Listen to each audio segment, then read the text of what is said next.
ntibikwiye kubeshya gukunda Imana ariko wanga mugenzi wawe, ntibikwiye kubeshya gukunda Imana ariko wanga mugenzi wawe.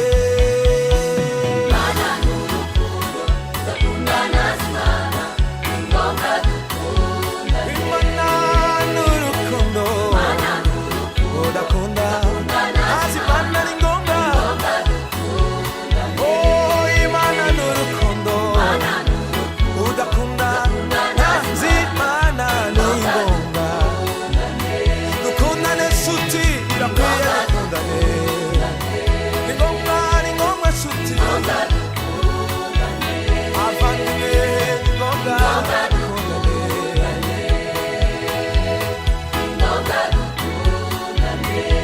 birakwiye